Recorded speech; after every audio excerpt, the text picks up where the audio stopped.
Good morning, brothers and sisters. I ask that if you are listening to me, just hit the like button, hit the subscribe button. It won't hurt you none. I am trying to grow my channel. This morning, I came to let you guys know, I don't know who need to hear this, but I need you to know that He fights for you. God fights for us. You know what I'm saying? God fights for us. That's who fights for us. You don't need, honestly, you don't need nothing but God. The devil just really took away what I was trying to say because he knows what I'm coming and doing. But I was led to say that because actually I actually read my scriptures and stuff, but right now it's a book called He Fights For You. And it speaks about Joshua, and it speaks about the Jericho wall and all type of things, And it basically breaks it down into people concept of the Jericho wall. And the thing about it is the man priests and the soldiers and everything, they marched around it 7 times, and on 7 days the wall fell. Let me let you know something. In the Bible, when we read the Bible, we can't look for the things, like we can't actually go out looking for a wall. We can't go actually looking for the apple that they ate. We have to use our sense, the good sense that God gave us, and understand that when we talk about the Jericho wall, we talk about the strongholds, the challenges in life that seem so hard that we can't even let go. We talking about the things that holds us bound to the same place, making us not be able to move and maneuver into the people that we are supposed to be. Because in life, we go through a lot of things, and then some things get stronger than others. Like for me, my stronghold was a 7-year relationship. A 7-year relationship with the wrong person.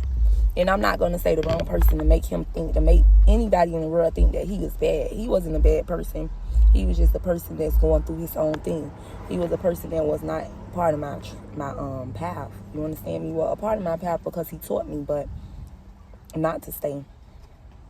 Not to stay. You understand me? I experienced what I thought love felt like, and I experienced so much hurt throughout the situation. And it didn't matter how many times the situation broke me down. God just always made me strong enough to be able to take it. You know what I'm saying? Sometimes I will honestly pray that I can get up out of this situation. After 7 years, God released me. He released me. He gave me the strength to move on. And I was still having that strong hold on me. I was still not willing to let go. Something that really, if we want to be honest, that didn't mean me well. That didn't mean me well. And I like I told y'all before, I am in a spiritual reunion, a spiritual journey where I'm being connected to my soul tribe, with my soulmate. Because honestly, that's the only person I know that is really, really my soul tribe right now. My boyfriend, I was being connected to him. He came about 2 years ago. He came home from doing 7 years. Now, mind you, we've been knew each other. I was with this man for 7 years, but I left the man who did 7 years in jail because I thought what was outside was better for me. I thought what was outside was better for me. I was moving and living with my eyes and not truly knowing what I was putting myself through. And he came home. He was the sweetest. If all I had to do was get up in the morning. Everything else, he made a way to make it happen. He took me to work. He picked me up from work. I was so spoiled. But I think God separated us so we can understand that, yeah, we each other's soul tribe, but it's not us who completes the life. It's God. You get what I'm saying? And I think he just wanted to get the glory in that situation. So he had separated us, and, he was incarcerated again. I'm not going to talk about his case because it's nobody's business. But we was separated. And in the separation, it was actually both of our wrongdoing. So I feel like he was also punishing us before he can give us the best. I think he was also punishing us. And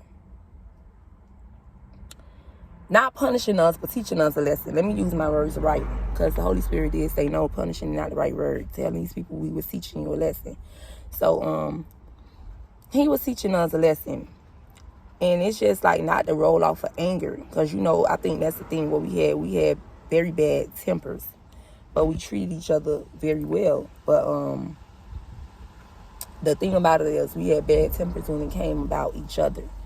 And things like that. So we in separation, but I feel like with the separation, I started writing my scriptures. I started seeking God more. It's not that I didn't know him. I started wanting to know the things so I can spread the word. I wanted to be able to get on YouTube and tell people the goodness of God.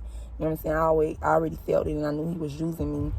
And then, you know, my boyfriend, you know, he became very close to God. You know, coming from, he's a Haitian descendant. You know, he's Haitian. And you know how people are always so quick to think about, when they hear Haitians, they think about voodoo and magic and all that. But, no. See, he believes in God. And we believe that God is really bringing us together in the strongest way. It was crazy because after I started reading my scriptures and stuff and writing my scriptures down and telling him about it, I even sent it to him. He started sending them back to me. The days that I was weak, it was like he was my strength. The days he was weak, I was his strength. We understood that we was all we had. So we started protecting our energy so that way both our energies can be higher. We started praying together, you know. So I come on here early. I come on here without him because when he come, everybody will know. And I don't want to just start talking about the greatness. I want y'all to see the greatness. You know, I want y'all to see the greatness. But the moral of the story, what I was trying to tell y'all, is sometimes in life, it's the things that we don't let go that hinders us. It's the things that we don't let go that hinders us. I swear, when I moved on, I felt better. I started doing better. I was able to start 2 businesses. Like I said, once I get the hang of this, I would be dropping my descriptions I would be dropping my links in the description box. I'm sorry, I am getting tongue-tied, but I will be dropping my links in the description box, you know, to promote my business and stuff. I do flower arrangements. It don't matter if it's for a funeral. It don't matter if it's for a loved one. I also got my hair business that I started. That's why in reality it don't even bother me because I can go fix this in like 30 minutes. But yes, I wasn't able to think clear like that when I was in the situations for 7 years. You know, I didn't have room to focus on my life, on what I wanted to do in life or what made me happy. And then God just sends this person, and he not only made me happier, but it's like he came in my life, my eyes started opening it. And he always used to say, baby, you know, focus. Baby, I just want you to focus. And it's like he's seeing the things that I didn't even see in myself. And even with him not being home, I was able to dig deep inside myself and start it. You know what I'm saying? Dig deep inside myself and start this YouTube. Never mind what nobody got to say. Because I know what God told me he going to do. I was able to do it, but I couldn't do it without God. And, you know, I feel like the wall of Jericho is just like a preferences of you just keeping God in the center. Keeping God in the center of your life, and he will not leave you. And that wall will fall down. The things that you think you can't let go, you will let go. I even told you guys in my previous video that, you know, I used to hang out. I'm 29 years old. I used to hang out. I live in the hood, so things that the hood thought was good, I actually thought was well too, because I didn't think on my own. You know, I just did. And that's I was getting high and stuff too. But in this journey to go to the Lord, he actually took the taste out of all the drugs that I can ever think about. You know, not saying that I was on coke and stuff, because no, I wasn't. I was on pills like Molly and stuff like that. You know, I'm gonna be honest, because honesty is the best. I ain't gonna sugarcoat it with y'all. You get what I'm saying? Because the things that I've been through in life, I'm not gonna stay there. I'm not gonna stay there. He took the taste out of my mouth. Like, I didn't want it. I didn't want it. I didn't want to no longer spend my money on it. I started investing in myself. I started doing better with myself. Because God. So I'm coming to get whoever needs to know that sometimes the battle is not ours. And sometimes he already fights for us. God is fighting for us. Even when we think he isn't, he fights for us. See, the battle that you're going through is already won because it never was yours. If you go into any situation thinking that it's already won, you will feel like a champion. And that's the thing. That's what we want. Because the scripture that I was led to that made me come up here and say that God fights for us, it was, hold on, and I told y'all right now I'm in a living arrangement. So, I do my videos in my car for now. Every good, it's John chapter 1, verse 17. Every good gift and every perfect gift is from above and comes down from the Father of lights, with whom there is no variation or shadow of turning. Yeah, Daddy, you bring a salad, some kind of little salad. Okay. Okay, Daddy. I'm sorry. I don't know how to edit, so I'm not going to take that part out, but I will repeat the verse. I will repeat the scripture. It's James chapter 1, verse 17. Every good gift and every perfect gift is from above and comes down from the heavens of light, with whom there is no variation or shadow of turning. You got to understand that if it don't feel good, God ain't sent it. If it ain't feel good, God ain't sent it. God already worked for us when we think that he don't. And I say that to say because throughout that 7 years, I used to cry out to God, and I ain't never think that he would give me something so much better. And right now, he came in Soof, and once I got like a hang of that, God was working for me. And he was doing all this, and he was shaping me to a better individual. I knew that my boyfriend in jail was the gift from God. I knew that because he treated me so good. I didn't know, I didn't feel the pain that I felt. Every challenge in my life, he can call home and I can tell him, and I swear to God, he gonna come up with a way for me to go around it. I had told him the other day that I started my YouTube channel. Every business I started, he made a sale in my business. I do hair. He sent people to get their hair done. I sell flowers. I sold 2 flowers to someone that's incarcerated with him for their family members. I started my YouTube. He told me, baby, send me your link. I'm finna send it out. I'm with you on my board. I'm finna get you some supporters. I'm finna get you some subscribers. You know, whatever the case is. And I was very hard on him because I wasn't even used to the good that God seen. So sometimes you gotta be aware of the goodness, because the goodness don't come in always feeling like what we used to feeling. Sometimes we can't even notice that it's good.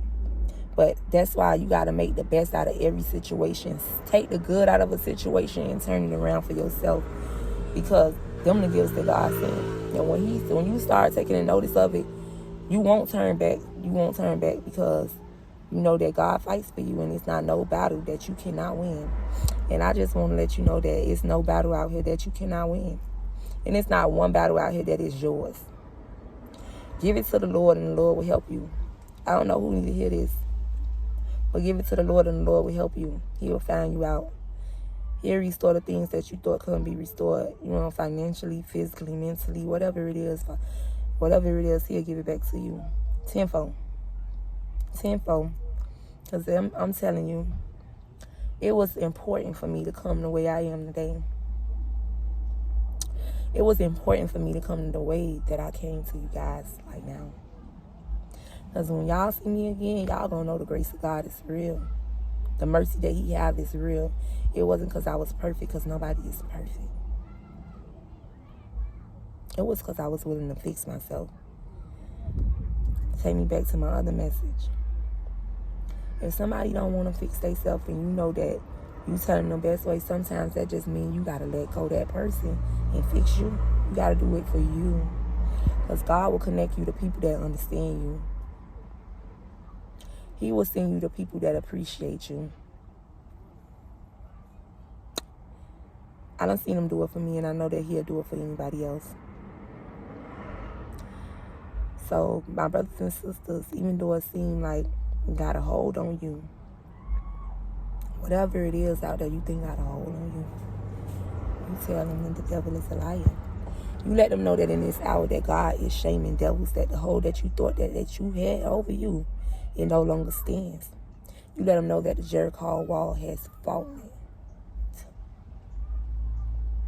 Glory be to God. You let them know that the Jericho wall is falling, and glory be to God. You know, so I'm going to come on here and I'm gonna tell mine. I'm going to tell my truth, and I'm going to let people, whoever it resonates with them, to understand. And sometimes challenge yourself to a little verse. When I give you the scriptures, challenge yourself to that chapter. Read about it. Figure it out. You know, let it marinate. Meditate on it. And also remember to ask God and pray for the things that we want, because He send it to us. None of the prayers goes in vain.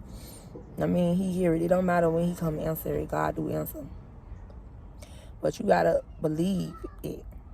You know what I'm saying? You have to believe it. You have to believe that when you go to the Lord, that Jericho wall no more stands in your life. It's over. I want you guys to be blessed. I want you guys to stay safe. And until next time.